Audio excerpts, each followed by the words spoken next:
I challenged myself to read 50 welcome emails from the biggest creators on the internet to figure out what they're doing differently and why they're making so much money through email. I expected better copy, better stories, better hooks. Hell, I even thought this video would be about why you should sell on your very first email. Instead, I found one tiny pattern that kept showing up in every email, and once I figured it out and realized it, everything clicked. Pun intended. Last Saturday I was sitting on the couch with my girlfriend preparing for this video and opting into a bunch of newsletters, and then she pointed out that, hey, wait, why all of those emails are going into your primary tab? And I was like, huh, that's actually the case. Then I opted into another newsletter, I got the email to my primary tab. Then I signed up to another one, primary tab, another one, primary tab.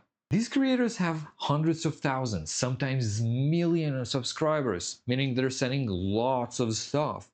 Yet still, almost all of them, except maybe one or two, landed in my primary inbox. And at first I didn't thought about it much. I was like, yeah, they're probably just super good at sending emails. But that question actually stuck in my mind. And even though I continued then doing the research without really looking at where the emails are landing, but actually trying to figure out what could be the CTA and the main action they try to make me do, since I was thinking about that question, I tried to figure out, can those two things still be connected? The thing that they asked me to do to where the emails are actually landing. Because at first I was expecting to find one winning call to action all of the creators are using, the same CTA, same structure that everyone is following. But it wasn't really that. Some creators were asking me to, hey, please reply to this email. Some creators were like, hey, move this email from promotion to the primary inbox. Some creators were sending me to consume their lead magnets, their other resources, and some creators were selling me their low ticket stuff. So I had to cross the CTA and structure hypothesis. But then I realized that they were all solving the same problem. None of them were asking me for the biggest commitment they get for me. Actually, the opposite. They were asking for the smallest thing that I can do to still move the relationship forward on the very first email. And obviously, it's related to the friction level that they want to add. And that's where I had it completely wrong, because the very first action is not valuable on its own. That first action is not valuable because of what you do. It's valuable because what it unlocks. It wasn't just about getting the click, a reply, or even a sale. It was setting up everything that is coming next. Every great welcome email is using one tiny commitment to do 3 different jobs at the same time. The first job is psychological, because right after you join the list, you are still just a subscriber. But when you do that certain action, no matter what it is, reply, to move the email, to consume something, or even buy, you are turning into something else. You're no longer just reading, you've already participated. And this is changing the relationship completely, because the next email that comes into your inbox, you're not just an observer, right? You're already a participant that already took an action. That means you will not really hesitate to take the second action.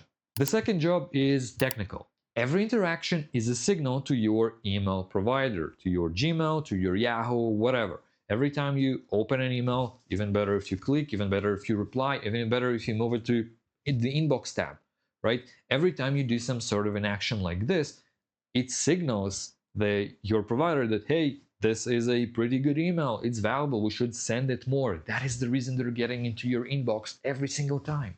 People are doing those actions because it's easy to fulfill. And over time, that's what creates this very crazy flywheel, because the more people open up the very first email and take the very first action, it means more of those very first emails will be landing in the inbox for other people. Means more people would be opening and taking that action because more people saw the email. The third job is about the future. The first action is not valuable because of what it achieves today, right? I do not really care about you replying on my very first email. What I care about is you building that foundation, those habits of opening my emails over and over again, replying to my emails over and over again, doing the actions that I'm asking you to do, and eventually buy my products. And once I understood these 3 jobs, I stopped looking at welcome emails as introductions. They're more like onboarding systems. Every sentence is carefully designed for you to eventually take that very first action at the end. And this is why the very first action is so important. It's not valuable because what it's doing today, it's valuable for the contribution that it will do for months, weeks, and years into the future. It's what sets up the relationship and create all of the expectations for what is coming next for your and your subscribers relationship, and not just, hey, buy my thing and like forget about it, right? It's important, the continuation, the consistency, and the longevity of what you're doing, because they're not trying to win on the very first email. They're setting up the win for the 5th, for the 10th, for the 15th email. That's how they do that. So I started this challenge thinking that I will learn how to write better copy, how to write better hooks. Maybe I'll learn about the structure and what's the magical call to action. But what I've figured out is the best creators are obsessed over the perfect copy, the perfect structure, the perfect words, the perfect everything, right?